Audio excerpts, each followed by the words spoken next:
Good morning. Happy Thursday. Happy Growth and Grace Day. Welcome back. I know I did this a little bit early last week, so thanks for flexing on that schedule.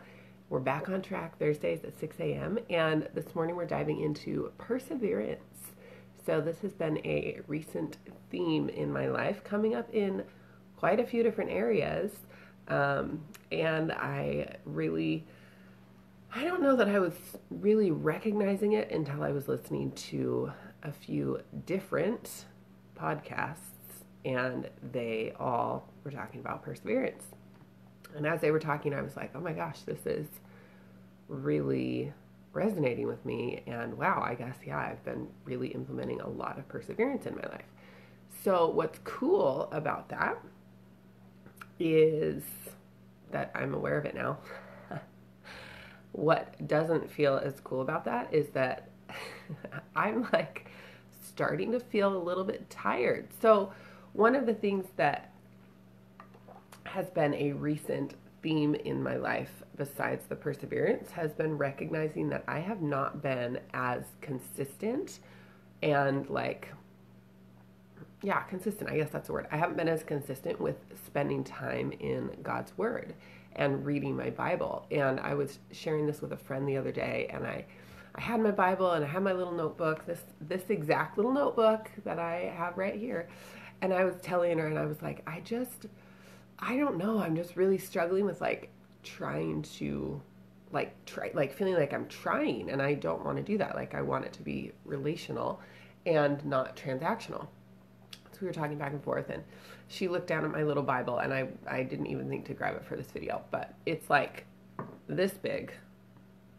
Well, let's make it that big. It's like the size of it's like smaller than my face. And it's so cute, and it's so sweet, and it's really precious and dear to me. It was a gift from my sweet Granny Annie 17 years ago. And it has notes all over it. It's tattered, it's torn, it's very used. And it's like, when you have notes all over something and you go back and sometimes the notes resonate, sometimes you're like, wow, I've definitely matured since then. That doesn't really feel applicable.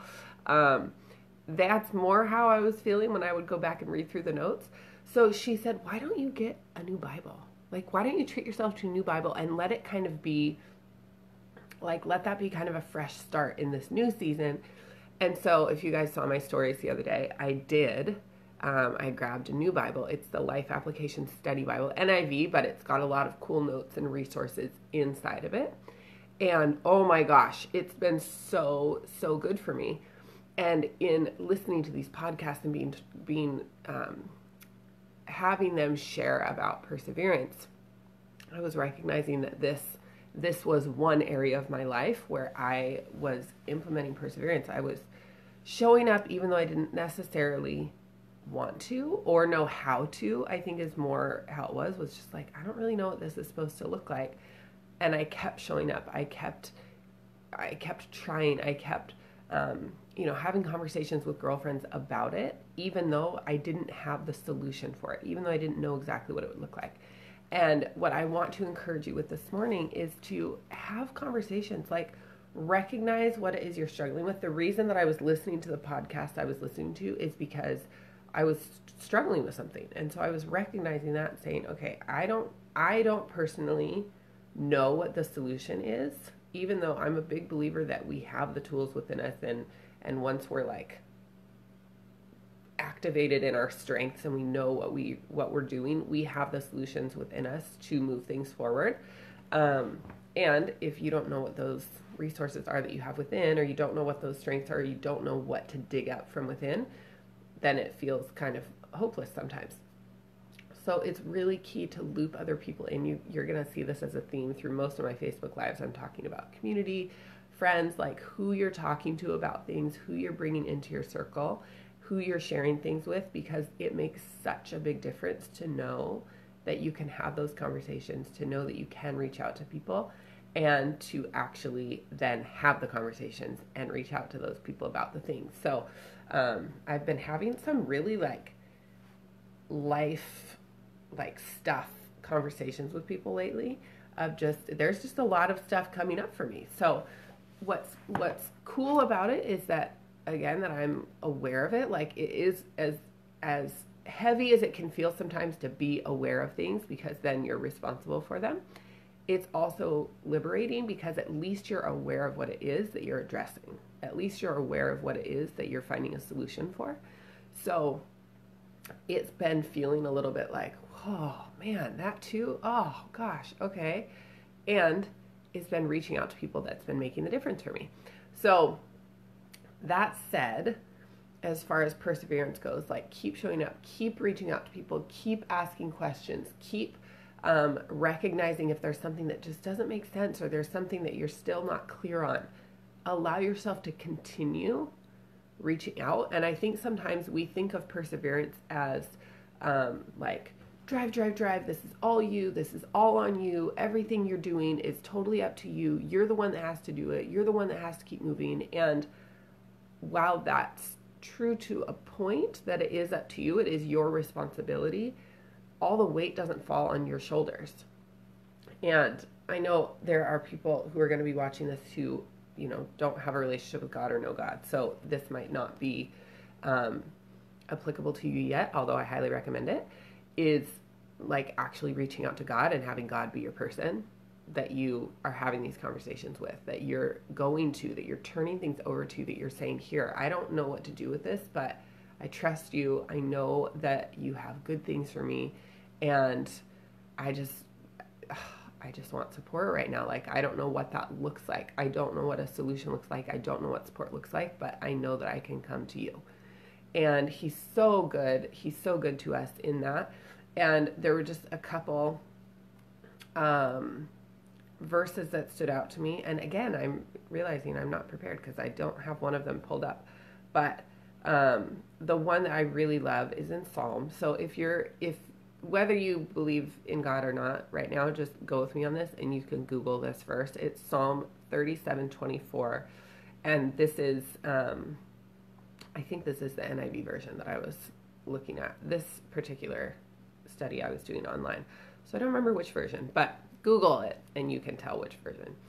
It says, though he falls, he will not be overwhelmed, for the Lord is holding his hand. And I just love that idea. I just love that. I know that that's true. Like, I believe the Bible, and I know that that's true.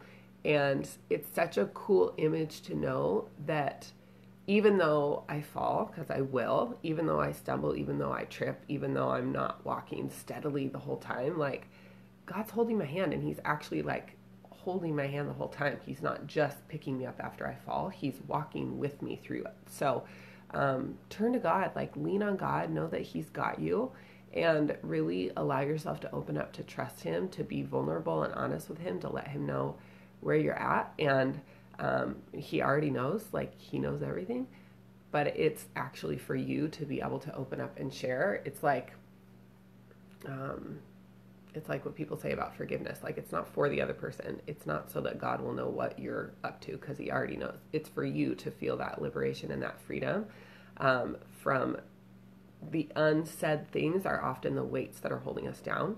So the more you can speak it out, the more you can be honest and vulnerable and raw and real with where you're at, the easier it's going to be to continue pressing through it and to continue seeking support for that, to continue turning to God, turning to your friends, like, to continue choosing to move forward in it. Because let me tell you, staying stuck in it and staying in that thought of like, what am I supposed to do? What should I do? Oh my gosh, that's not going to help you. That's not supportive at all. And it's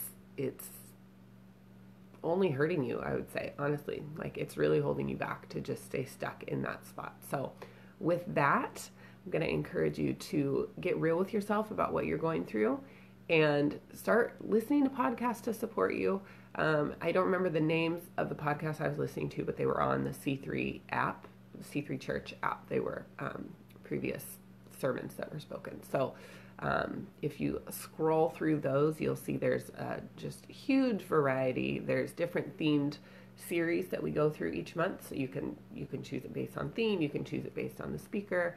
Lots of cool options to go in there, but I highly recommend it. They're usually anywhere from 20 to 40 minutes, give or take, and you can pause it and come back to it. So choose to not stay stuck, choose to not stay alone in this, keep persevering, and know that when you invite him along, the Lord's going to walk with you and hold your hand through all of it. So with that, you guys, I'll see you next Thursday for Growth and Grace, 6 a.m. Pacific, 9 a.m. Eastern. Until then, have a fantastic week, and we'll talk to you soon. Bye for now.